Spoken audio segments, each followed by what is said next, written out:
بزم شاعران.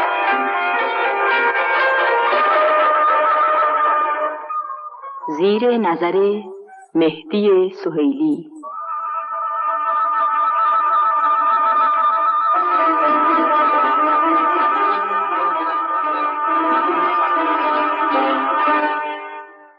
شنوندگان پرمهر و سخنشناس، باز هم سپاس ما را بپذیرید. موج عنایت شما موجب شد که برنامه بزم شاعران، یعنی برنامه دلخواه شما، در جای خود برقرار بماند و باید گفت این شمایید که با تشویقها و تحسینهای بیشمار به بزم ما شکوه و رونق می‌بخشید و در درجه اول مایه گرمی این بزم شما هستید. بلبل از فیض گل آموخت سخن، ورنه نبود این همه قول و غزل تعبیه در منقارش. نکته‌ای که باید به استحضار برسانم این است که بنده بدین وسیله از عموم شاعران، نویسندگان و شخصیت‌های پرارزش ادبی مملکت از سراسر کشور دعوت می‌کنم که آمادگی خود را برای شرکت در این برنامه ابراز فرمایند، زیرا این در به روی تمام سخن پروران گرانمایه و هنروران گرانپایه باز است و مقدم کسانی را که خاطرات دلپسند و شیرین و آموزنده و عبرت‌آمیز دارند ارج می‌نهیم و در انتظار عنایت ادبای گرانقدر و نادرگویان سخنسنج هستیم. در برنامه بزم شاعران این هفته خانم پروین بامداد و آقایان مهرداد اوستا، علی اطهری کرمانی شرکت دارند و هنرمندان این بزم آقایان ایرج و فرهنگ شریف هستند.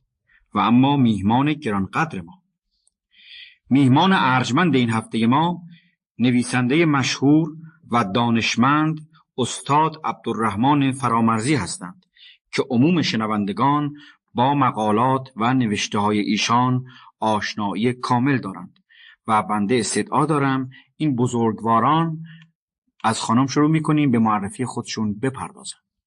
پروین بامداد، دختر مرحوم میرزا حسین خان صبا، مدیر روزنامه ستاره ایران و بدرملوک بامداد هستم. بنده عبدالرحمن فرامرزی، مدیر روزنامه کیهان که مدت‌ها هم معلم بودم در این مملکت و از کوچکترین کلاس، یعنی از کلاس 5 ابتدایی شروع کردم درس دادم تا آخرین کلاس دانشگاه و بنابراین خب همه آقایون منو میشناسن دیگه، معرفی بیش از این. استاد پیغمبر اکرم میفرماید من علمنی حرفا فقط سیرنی عبدا، هر کس یک حرف من یاد بده منو بنده خودش کرده و شما حق مولایی بر گردن تمام شاگردانتون دارین و ما از تلامذه و شاگردان سرکار هستیم. تشکر میکنم. بله. من مهرداد اوستا، کارم معلمیه و گهگاهی چیزایی مینویسم. خب جناب عالی هم که مشهور هستید و شعرتون مشهور، کارتون مشهور. علی اطهری کرمانی، فکر میکنم کافی باشه. بسیار خوب. بنده هم مهدی سهیلی. راستی یادم رفت که عرض کنم مهمان دیگر ما آقای رضاییان هستند و اگر هر یک از شاعران حین برنامه علاقه‌مند بودند میتونن شعرشون رو برای بیان کردن در اختیار آقای رضاییان بگذارن. سپاسگزارم. خب استاد فرامرزی، از جناب عالی شروع میکنیم و مقام شیخوخیتتون اقتضا میکنه که آغاز کنید این برنامه رو و با خاطره‌ای، صحبتی، حرفی و شنوندگان رو مستفیض بفرمایید. چون فرمودید که بر حسب سن شروع میکنیم و مطابق اصول فرنگی مابی هم خانمان مقدمم، بنده استفاده میکنم اول خانم بامداد صحبت بفرمایند که رعایت هر دو قسمت اختیار در شکست نفسی میفرمایید جناب آقای فرامرزی. حالا من بگم یا ایشون؟ حالا بفرمایید، هر طوری دوست دارید. حالا چی بگم؟ حالا خاطره‌ای بفرمایید، صحبتی بفرمایید. عرض کنم که من اولا نمیدونستم وضع اینجا چیه، چون برام بی سابقه بود و اما سوال فرمودید که خاطراتی اگر من دارم بگم، هر انسانی در عمرش خاطرات زیادی داره، مخصوصا هر کسی نیش زیادتر باشه خاطراتش بیشتره. جناب عالی علاوه بر سن تجربه و بله. استادیتون خاطر اصلا که انگیزه. یه مسئله است مصری میگن الی آشی شوف ولی یمشی اکثر. هر که عمر زیاد آورد زیاد میبینه و هر که راه بره و جانگردی بکنه بیشتر میبینه. من هر دوشو کردم، به این جهت خاطرات زیادی دارم. اما چند خاطره که برای خودم مونده و خیلی عجیب بوده، یکیش الان براتون نقل میکنم. خواهش میکنم، همه استعداد دارید. میدونید که در تاریخ اسلام مهدویت یعنی انتظار امام زمان یک حوادث زیادی به وجود آورده. بله، مدعیان فراوان بله، داشته. کسان زیادی ادعا کردن و بعضی هم به همین اسم تشکیل سلطنت دادن، مثل سلسله فاطمی ها در افریقا و در مصر، عرض کنم موحدین در مغرب افریقا، اینا همش به ادعای مهدویت سلسله های تشکیل دادن. هنوز هم در افکار اشخاصی هست که به این اسم بلکه بتونن سلسله های تشکیل بدن. ما در بحرین بودیم، بنده بچه بودم هنوز، یعنی در سن مراهقه، یعنی بین بلوغ و بین بچگی. برادرم منم میبرد به مجالس که آشنا بشم به روحی اجتماع و رسم و عادات مردم. یه روزی به من گفت که سلیمان البسام یه مرد دانشمندی است و جهان دیده است و محترم، وارد شده آمده اینجا، همه دیدنش رفتن، ما هم بریم. ما رفتیم اونجا. این سلیمان البسام حکایت هایی که میکرد، میگفت که یک روزی در مکه نشسته بودم، در حرم مکه، روز عید بود، رفته بودیم به حرم برای نماز و ما نشسته بودیم، خطیب روی منبر بود. یک دفعه خطیب از بالا خودش انداخت و فریاد زد امسکو امسکو، یعنی بگیریدش بگیریدش. صف به هم خورد. من رفتم جلو. وقتی رفتم دیدم یک درویش ایرانی یک خنجر دستشه، میخواسته که خطیب مکه را بکشه و گرفتنش. بعد معلوم شد این ادعای مهدویت میکنه، یعنی میگه که من امام زمان هستم و چون در خبر اون کسی هست که خنجر رو کشیده ادعای مهدویت، و چون در خبر هست که امام زمان اول خطیب مکه را میکشه، این آمده روز عید قربان خطیب مکه را بکشه که مهدویتش ثابت بشه. عجب. این گذشت، شاید مثلا چندین سال گذشت. یک وقتی تهران من در انجمن ادبی بودم یک شبی و دعوت شده بودم که خودم در این انجمن کنفرانس بدم. انجمن ادبی ایران معروف بود که بعد برچیده شد البته. یک شیخی پهلو من نشسته بود و این شیخ به من گفت که کی امشب میخواد کنفرانس بده. گفتم چرا؟ گفت برای که خیلی بچه های مدرسه رو جمع کردن و این بچه های مدرسه رو دکتر مصباح‌زاده جمع کرده بود که اون وقت خودش شاگرد مدرسه بود در تهران. صحیح. برای اینکه مجلس ما رو گرمتر کنه. من خوشم نیامد از حرف شیخ، بهش بی‌اعتنایی کردم. فرات آمد جلو من گفت آقا مگر شما آقای صاحب الزمانی را نمیشناسید؟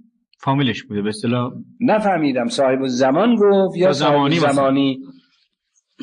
گفتم نه. آقا ایشون مدت‌ها صحبت کردن، ادعا کردن که صاحب الزمانن، مهدی موعودن، رفتن خطیب مکه را بکشن. عجب، این همون شخص بوده که گرفتنش اونجا. من وقتی که فهمیدم این همون شخصی که سلیمان البسام میگفت به سراغ خطیب دوم آمده بوده، خیلی تعجب کردم و حوادث یادم آمد در تاریخ که اینجور اتفاقات افتاده. مثلا بسیار عبرت‌آمیز بود. بله، یک شاعری بود به اسم کسیر در عربی که همه میدونید، خیلی شاعر معروفیه. این شاعر یه معشوقه‌ای داشت به اسم عزه. تمام تغزل کسیر شعراش راجع به عزه است. و یکی از شعراش اینه که قضا کل ذی دین فوفا غریمه و عزت ممطول معنن غریمها. هر صاحب قرضی قرضشو داد، ولی طلبکار عزه دائما بهش وعده امروز و فردا داده میشه و غیر زحمت هیچ نداره. بسیار بسیار معروفه که زن عبدالملک بن مروان از عزه پرسید که چه وعده دادی به کسیر که این شعر رو ساخته؟ گفته بود وعده یه بوس بهش داده بودم. گفت برو بهش بده، گناهش گردن من. عرض کنم که معذرت میخوام، یک معترضه است جناب فرامرزی، اتفاقا همین مضمون رو جور دیگهش فروغی بسطامی داره. بله، حالا من ز لبت 100,000 بوسه طلب داشتم، هرچه به من داده ای وام عطا کرده ای. بله. عرض کنم که یک کسی در بصره عطر میفروخت، زنها می اومدن نسیه عطر ازش می بردن، قسطی. این دفعه می اومدن قرضشو می دادن، بازم می بردن. زنهای خوش ذوقی بودن. یک خانم بلند بالای خیلی خوشقامت و خوش هیکلی همیشه می اومد و از این عطر می برد و قرضشو نمی داد.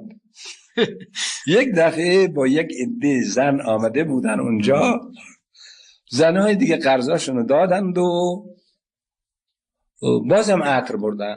این خانم بازم عطر برد، قرض پیششو نداد. گفت خانم آخه شما همیشه میید نسیه میارید میبرید و قرضتونو نمیدید، آخه قرض پیشتونو بدید بازم من بهتون بدم. گفت حالا این دفعه بده، دفعه بعد من میام همه پولاتو یک جا میدم. گفت قضا کل ذی دین فوفا غریمه و عزت ممطول معنن غریمها. همه بدهکارا بدهشون دادن، از زیه امروز و فردا میکنه، دائما طلبکار او در زحمته. یک دفعه زنا زدن زیر خنده. گفتم مگه تو اینو میشناسی؟ گفت نه. گفتم این همون عزه است. عجب. بله. پس اونجا هم قرض عطر رو نمیداده، اونجا هم قرض عاشق رو نمیداده. بعد حساب که از این داستانهایی که بسیار شیرین بود، عجیبه که برای آدم اتفاق میفته، خیلی زیاده در تاریخ. خیلی خیلی استاد لذت بردیم و تمنا میکنیم حین باز مکالمات و خواندن اشعار باز اگه چیزی بیاتون آمد ما رو بی‌نصیب نگذارید. بله، باقیش باشه برای دفعات دیگه. حالا چون وقت زیاد میگیره دیگران باید صحبت کنن، ولی از این خاطرات من زیاد دارم. البته جناب عالی که دنیای خاطره و دنیای فضیلت هستید. خب خانم بامداد سرکار خاطره نمیفرمایید؟ شعری حالی اگر اجازه بفرمایید به جای بیان خاطره شعر دیگری بخونم. هر طور دوست جای ما با آواز رهگذر. اینجا نهایت آزادی هست که خانم ها آقایون شعرشون رو بخونن، اگه خاطره ندارن اجباری نیست، برای تفنن هست و تغییر ذائقه روحی که عرض میکنیم گاهی خاطره‌ای بفرمایید. خب آماده هستیم، همه آقایون ها مثل حاضرن که شعر خانم بامداد بشنون. آقای شریف موافقت بفرمایید آواز رهگذر رو فرمودن میخونن خانم بامداد؟ بله آقای سوئیلی فرمودن. چه احساسی گفتید خانم بامداد؟ سوال خوبیه خانم. بله عرض کنم که منزل ما کوچه پشت مسجد سپهسالار بود. بله. و اونجا برخلاف حالا که خیابان وسیع شده و همه خونه های قدیمی رو خراب کردن، خیلی شاعرانه بود، پیچ در پیچ. پیچ در پیچ جوان صفت خود خانم هاست در اشعار فارسی. خب به همین جهت هم هستن که شاعرانه هستن و آقایون زیاد براشون شعر می‌سازن. بله به هر حال منزل ما اونجا بود و شاطرها کاسبا شب رد می‌شدن، آواز می‌خوندن. حالی داره اون آواز آخر شب جدا. بله خیلی. و مثل این که در همه ایرانیا این اثر داره، همه علاقه دارن، چون به این شعر آواز رهگذر هم اظهار علاقه و لطف می‌فرمان. بله. در منم که دختر 17 ساله‌ای بودم خیلی اثر کرد و کافر چون همه را به کیش خود پندارد، فکر کردم که این شعر آواز رهگذر شما خانم سر خیلی زبون هاست و بله. من همیشه دیدم که میخونن. بله. بندم خودم در مشاعره یه دفعه در آغاز مشاعره خوندم و طرفداران بیشماری داشت. حالا صدای خودتون شنیده بشه خیلی لذتش بیشتر خواهد بود. بله. مثل اینکه رهگذر میفهمیده تو خونه کیه که اون شعر خونده. در هر حال فکر میکردم که اونم صاحب دلیه و دل نخوانند که سیدش نکند دلداری، حتما دلبسته کسی هست. بله. به این جهت این شعر رو ساختم که با اجازهتون بخونم.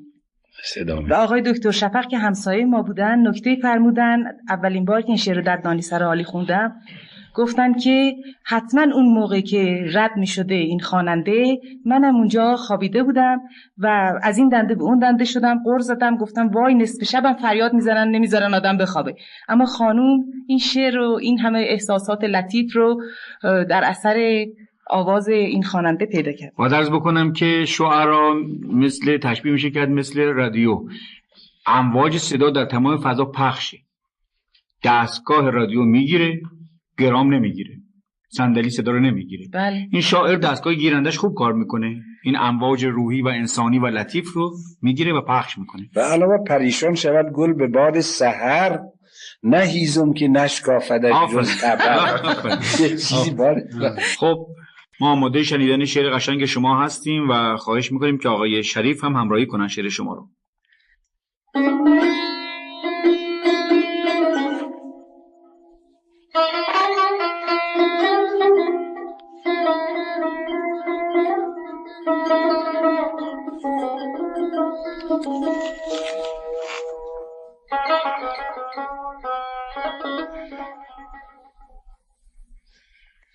گویی ای ره گذر از داغ دلم با خبری، که به هر ناله‌ات از سینه برآید شرری.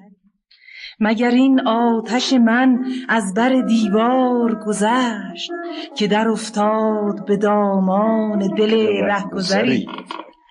مگر آگاه شدی از غم تنهایی من، که به غم خواریم اندر دل شب نوحه گری.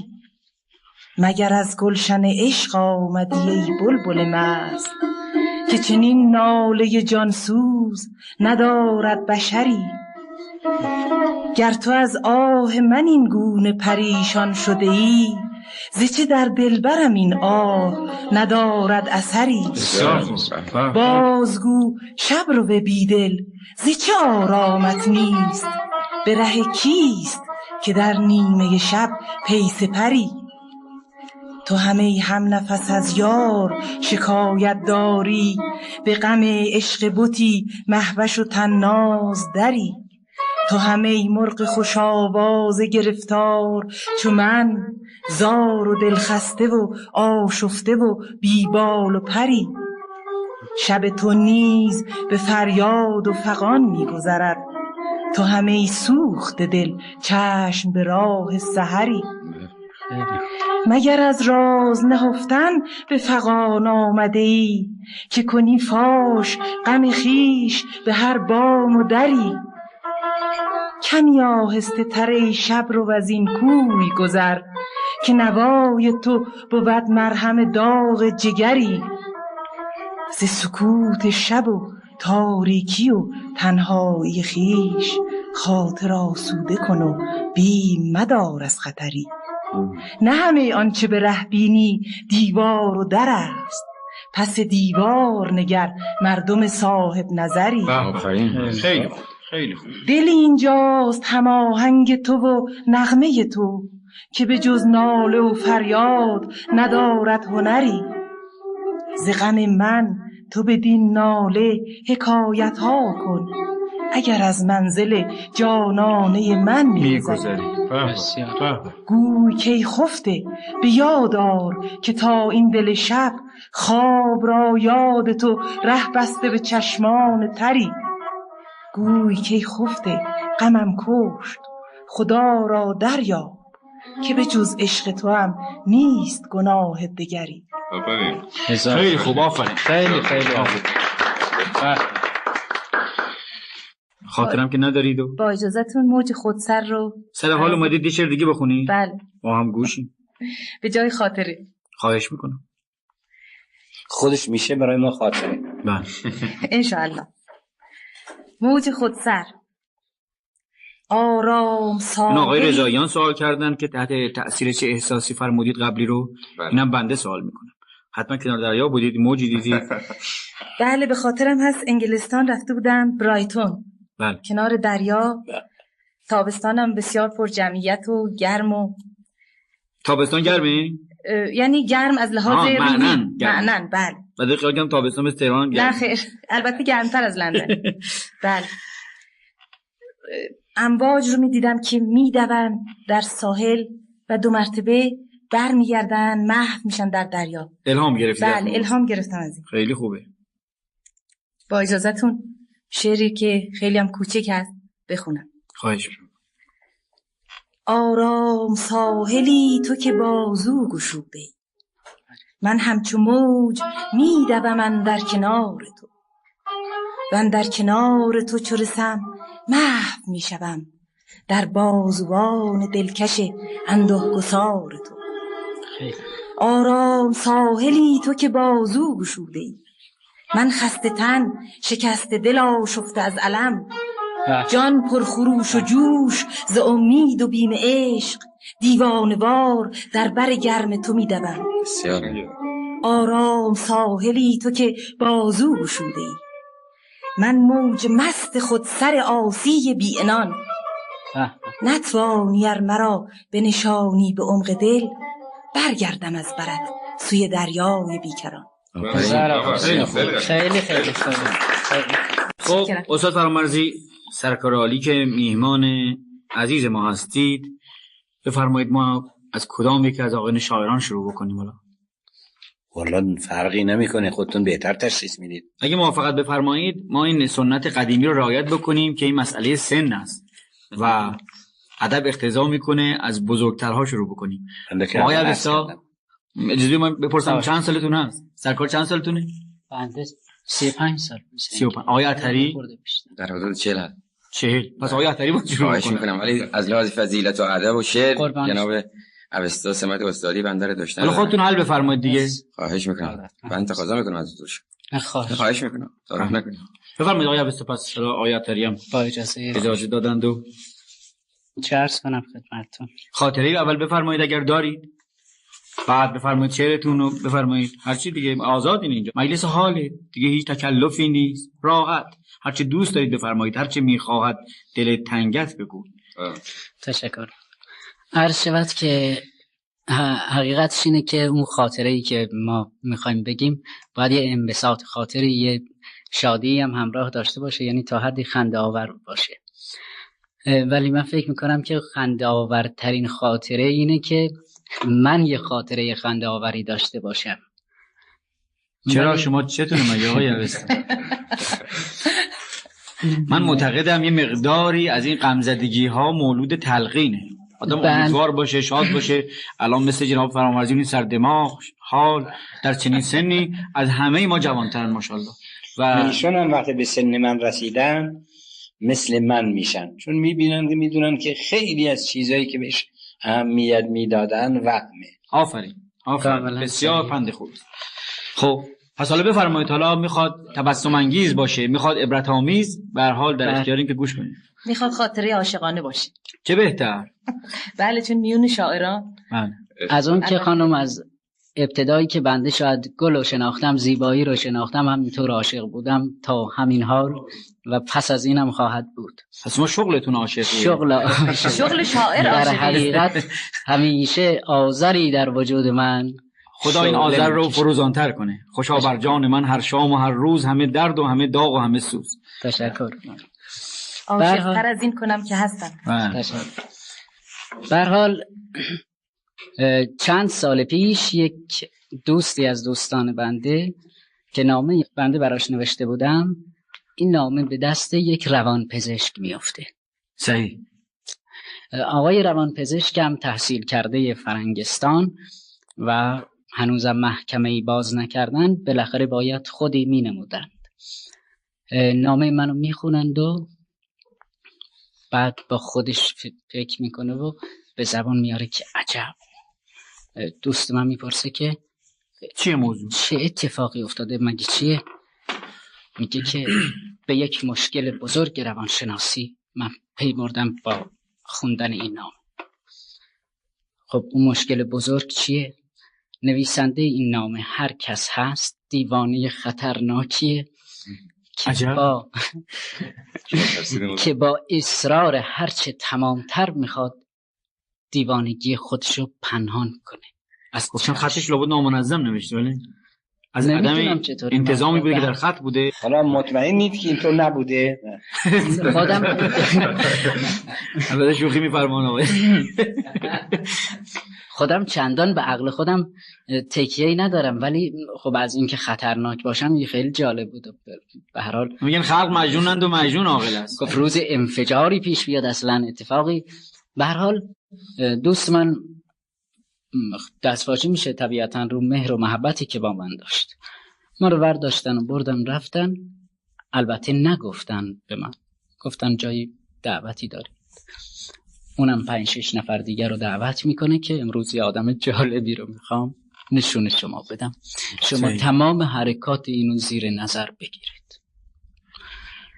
خب بنده به عنوان یک مهمان وارد مجلسی شدم.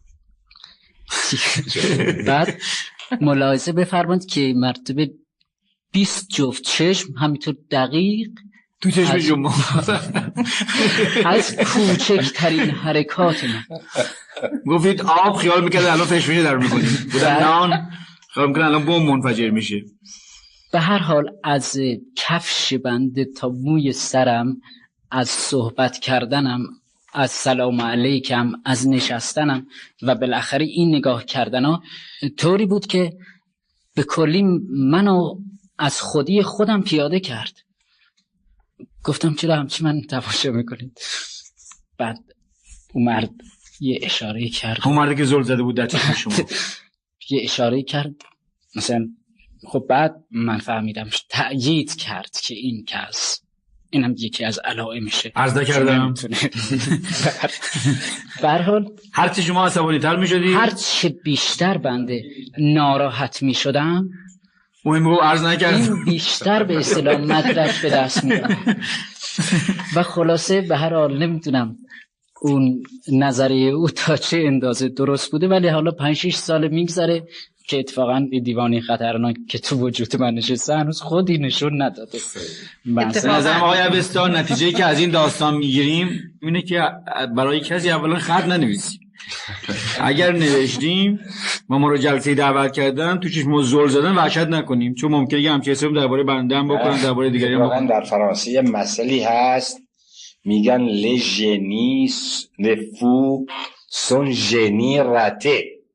دیوانه ها نابغه هایی هستن که موفق نشدن. شما موفق شدید، نابغه شدید.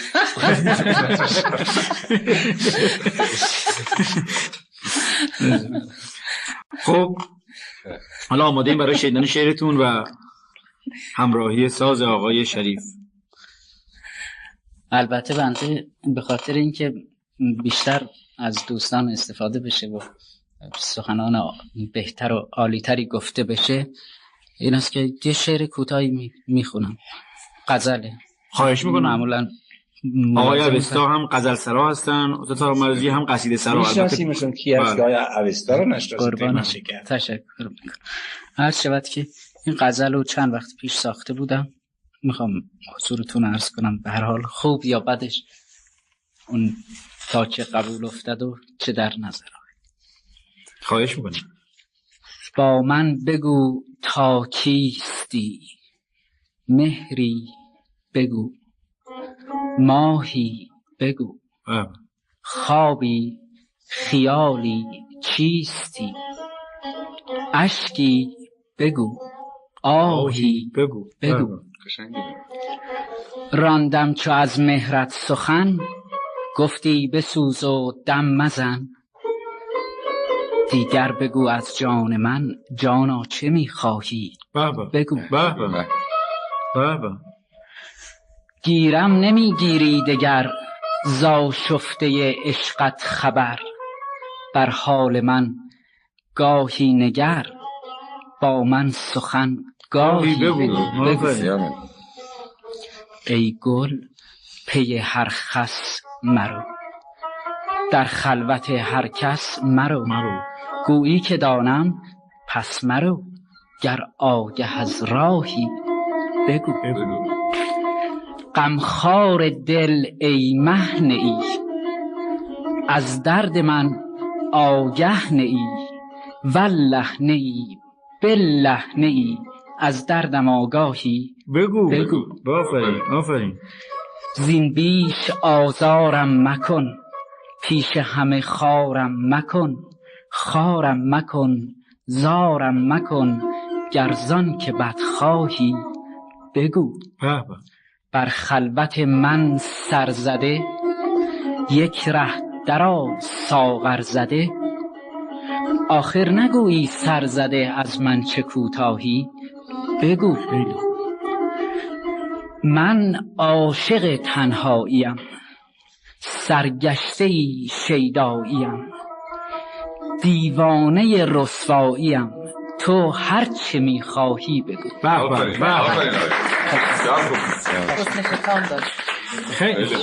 آقای اوستا، و ضمناً تصدیق اون روانپزشک. بله. خیلی خوب، یه شعر دیگه اگر میلتون هست بفرمایید. میان این همه دلبر که هم نشین دارم، تو رهزن دل و دین منی یقین دارم. مخاطبتون بنده هستن؟ بله.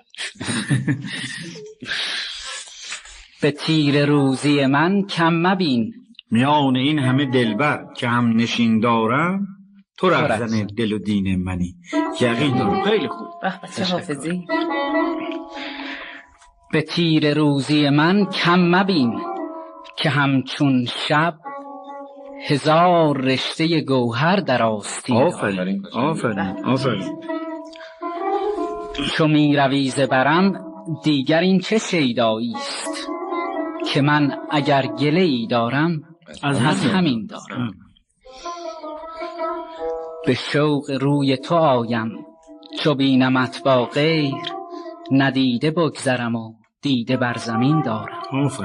نهایت حیا و شب. تشکر. به شب ز هر مژه اشکیست شمع بالینم. به شب ز هر مژه اشکیست شمع بالینم، که انتظار تو تا روز واپسین دارم. خیلی خوب. کجا به دیده من خواب آشیان گیرد، که رهزنی چو خیال تو در کمین دارد. خیلی خوب. نمیدونم استاد فرامرزی، خانم بامداد و سایر دوستان مثل بنده احساس میکنند که یک آواز گرم و شیرین و یک ساز گرمتر بشنویم نه؟ بنده که اول اظهار عقیده‌مو کردم، بنده چرا آرزو نداشته باشم؟ خب آقای ایرج، من امروز یک استدعا دارم. بنده میخوام امروز از یک هنرمند سال خورده که در حدود 50 سال صدای گرم و پرشور او در سراسر مملکت طنین انداز بود یادی بکنم. این هنرمند ارزنده که آواز همایون او با شعر از تو با مصلحت خیش نمی پردازم هنوز در گوش‌ها طنین اندازه. میدونید که تاج اصفهانی. این هنرمند همونطور که حد زدید تاج اصفهانی است و من میخوام در این برنامه یک کار تازه بشه، چون این بزم شاعران حال دیگری باز پیدا بکنه، به این معنی که آقای ایرج همون آواز همایون تاج رو با همون شعر، با همون تحریرها، با همون حالتها برای ما بخونه. هزار آفرین. بسیار خوبه. آقای ایرج میپسندید یا نمیپسندید؟ من جواب میکنم که البته مثل اون صفحه آقای تاج در نیاد، ولی خب تا اندازه میتونم شبیه به قول معروف ما لا یدرک و کلو لا یترک و کلو، هر چیزی که همش نمیتونیم به دست بیاریم بعضیشو باز فروگذار نکنیم و اتیان بکنیم بهش. منظوری است که شما اولا آوازتون خوبه و شکست نفسی فرمودید، خفض جناح و خوبم خواهید خوند و دیگه آماده هستیم که این آواز قشنگ رو بشنویم. چشم، بنده حاضرم. من شاید میکنم کار خوبی باشه این کار.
جانم آخ جان امان آخ داد جان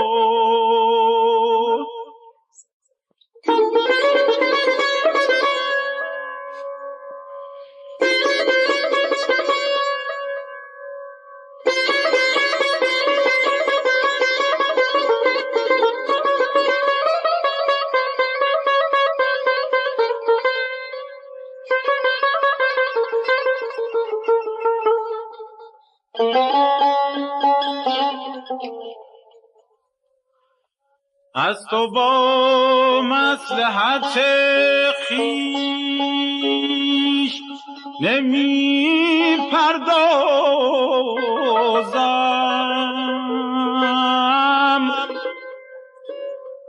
همچو پروانه که می سوزم و در پروازم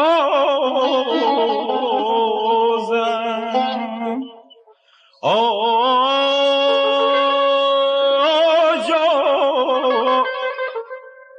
امان با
درد پنهان فراغت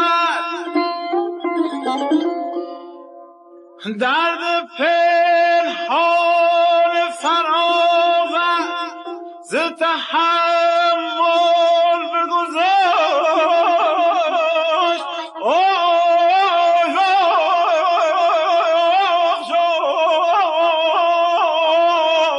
آفرین آفرین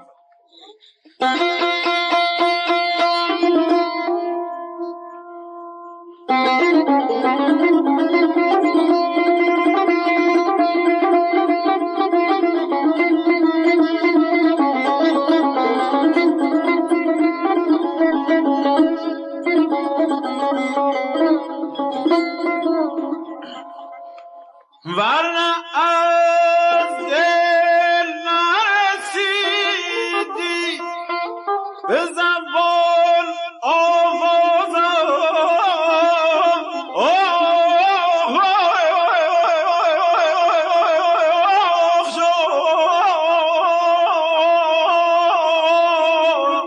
آفرین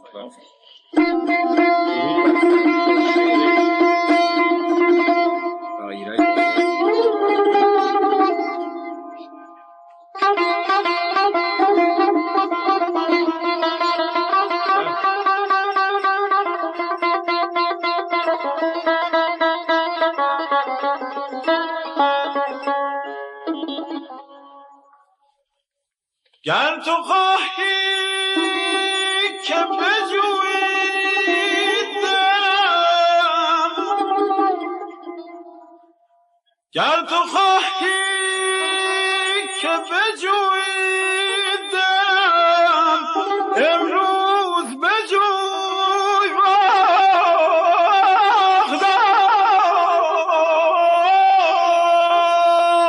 آفرین آفرین آفرین خیلی قشنگ ورنه بسیار بجویی و نیابی بازم افشار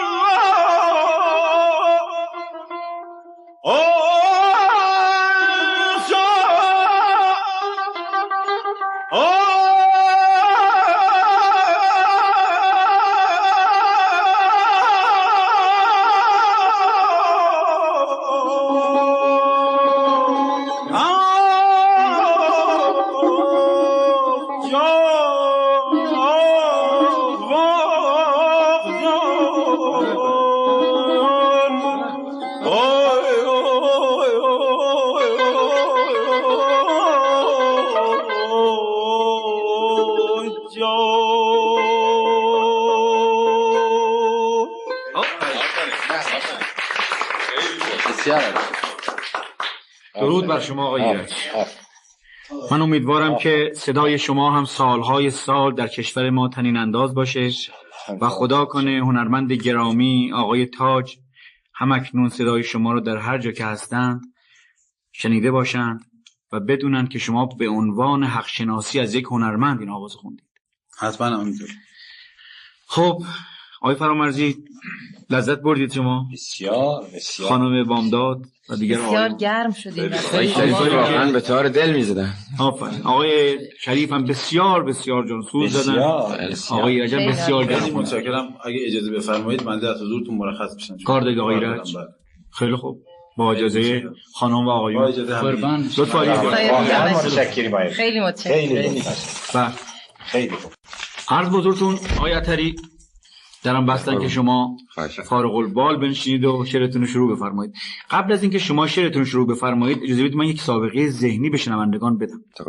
این آقای عطری ما همان آقای علی عطری کرمانی هستند که در کرمان سکونت داشتند و صاحب اون قسمنامه معروف هستند که من خواهش میکنم خودشون اون قسمنامه رو بخونن و بعد شعر دیگرشون. حالا آقای عطری شما با قسمنامه شون رو بفرمایید.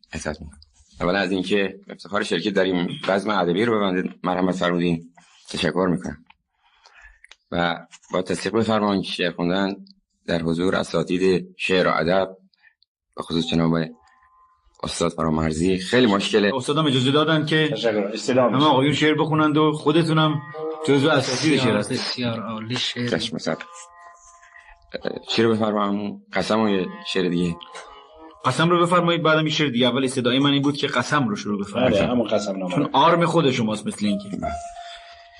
به مهر تو ای ماه زیبا قسم، به چهر تو ای مهر رخشا قسم، به آن سینه همچو صبح بهار، به آن زلف چون شام یلدا قسم، خیلی خوب.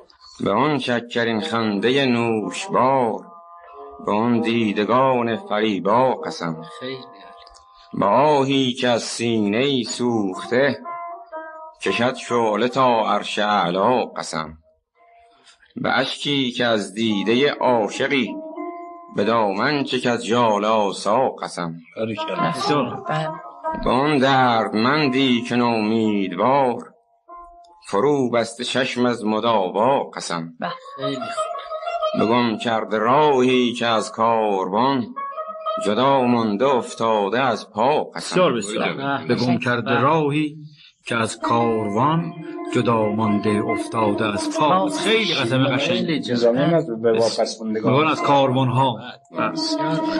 بخونین جگر لاله داغدار که بنشسته تنها به صحرا قسم، به موجی که از دست ساحل مدام خورد سیلی بی محابا قسم، به جانهای از عاشقی بی قرار به دلهای عشاق شیدا قسم، به آن ناله هایی که پر می کشند به سوی خدا نیمه شبها قسم. این باز بفرمایید به آن ناله هایی که پر می کشند به سوی خدا نیمه شبها قسم، به دلدادگانی پریشان چو من که در کوی یارند رسوا قسم، به عمری که در آرزویت گذشت به دیروز و امروز و فردا قسم، خیلی خوب. به آیین طنازی و دلبری به شیرین به لیلا به عذرا قسم، به آن آتشین پرتو ایزدی که تابید بر طور سینا قسم، اگر می شناسی خداوند را به ذات خداوند یکتا قسم که عشقت ز دل رفتنی نیست به پروردگار توانا. صداشون هم خیلی گرم و با احساس. بله کرمانی ها همه صدای گرم دارن خانم. مردمان خوب شریف. بله خب یه شعر دیگه هم باید بفرمایید شما مثل آقای اوستا و خانم بامداد. عرض کنم این ممکنه تقاضا کنم از جناب آقای رضاییان دوست عزیزمون که لطف بفرما و پس هم آقای رضاییان هم معلوم شد بعد دادیم خاطرات. خب خواهش میکنم در اختیارتونم. ضمناً به حساب خاطرم گذاشته میشه. بله. اسم این شعر این عنوانش خاطرات. بله. خب امیدواریم که شنوندگان عزیز به صورت خاطره از شما قبول کنن. خاطرات تلخ یا شیرین آقای شعر باید بگه این رو. حالا گوش میکنید. خاطر شیرین کمتر یادم میاد. هرچی بود تلخیه. امیدواریم که همیشه خاطراتتون شیرین باشه و در زندگی خوشبخت و پیروز و موفق. پس با اجازهتون من شروع میکنم. خواهش می‌کنم آقای فرهنگ شما ما رو یاری کنید. خیلی متشکرم.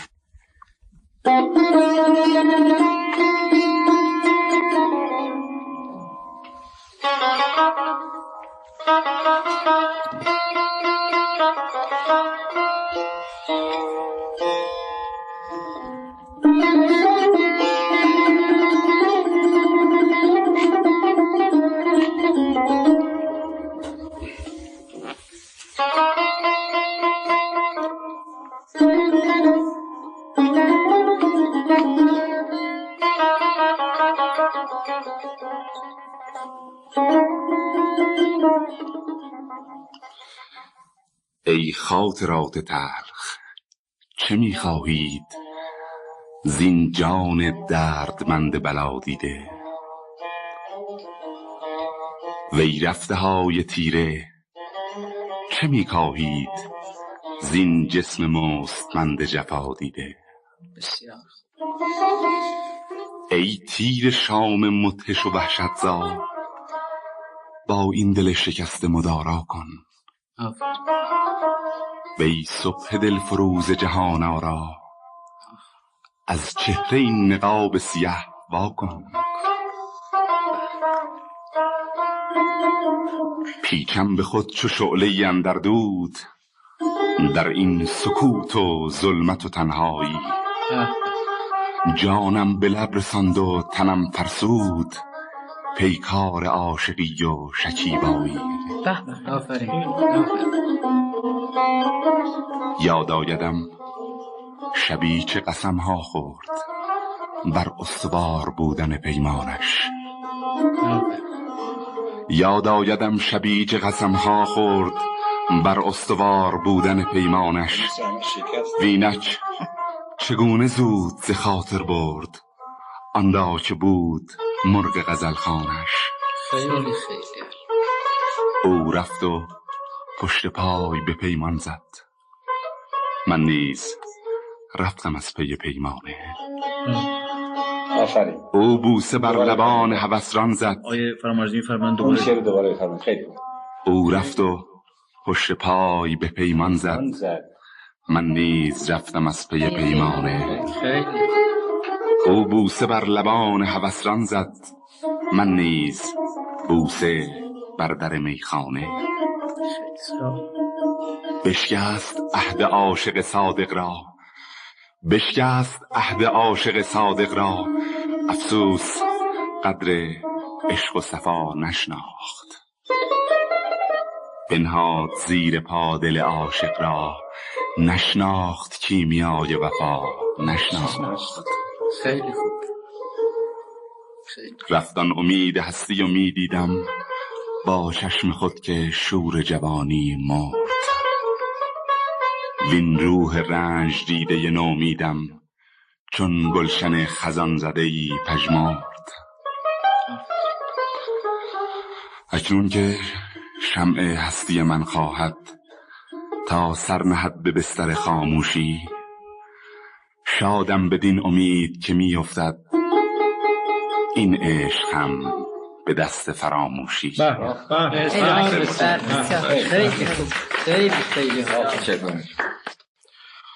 خب دوستان اجازه میخوام که بنده از شعر خوندن صرف نظر کنم و برنامه رو به همینجا خب به هیچ وجه شما خودتون گرداننده این بزم هستید آقای سولی؟ بله نه خیر بنده که در اختیار شما ولتما.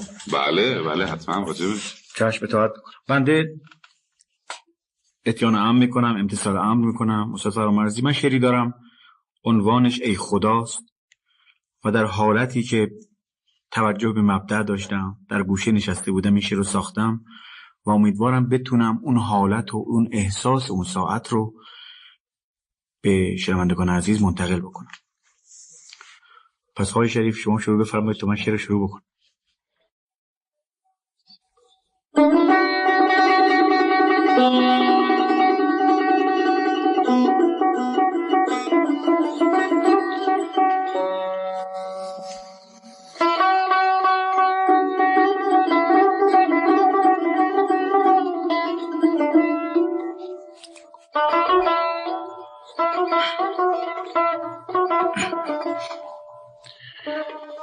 ای خدا،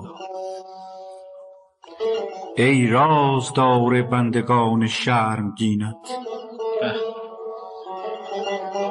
ای خدا، ای رازدار بندگان شرمگینت، ای توانایی که بر جان و جهان فرمان روایی، ای خدا، ای هم نوای ناله پروردگانت، زین جهان تنها تو با سوز دل من آشنایی.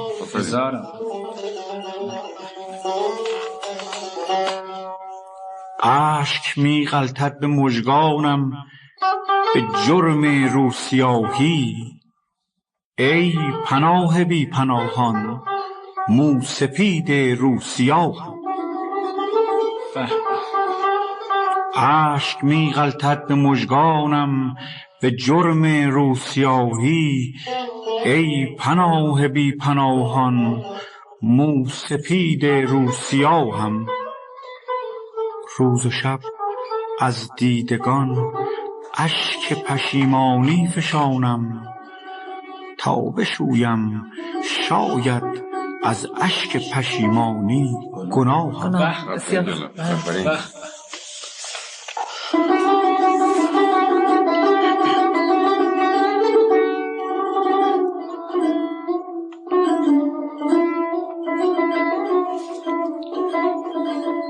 وای بر من، وای بر من با جهانی شرمساری، کی توانم تا به درگاهت برآرم نیم شب دست نیازی.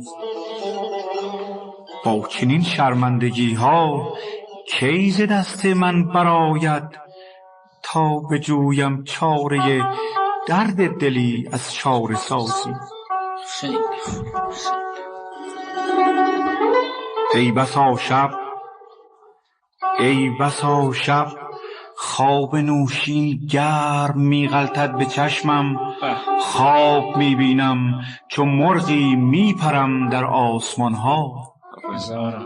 پیکر آلوده ام را خواب شیرین می رباید، روح من در جستجویت می پرد تا بیکران ها. بر تن آلوده منگر، بر تن آلوده منگر، روح پاکم را نظر کن. دوست دارم تا کنم در پیشگاهت بندگی ها. من به تو رو کردم بر آستانت سر نهادم، دوست دارم بندگی را با همه شرمندگی ها. مهربانا، مهربانا با دلی بشکسته رو سوی تو کردم، رو کجا آرم اگر از درگهت گویی جوابم. بی کسم، بی کسم در سایه مهر تو می جویم پناهی، از کجا یابم خدایی گر به کویت ره نیابم. ای خدا، ای رازدار بندگان شرمگینت، ای توانایی که بر جان و جهان فرمان روایی. ای خدا، ای هم نوای ناله پروردگانت، زین جهان تنها تو با سوز دل من آشنایی.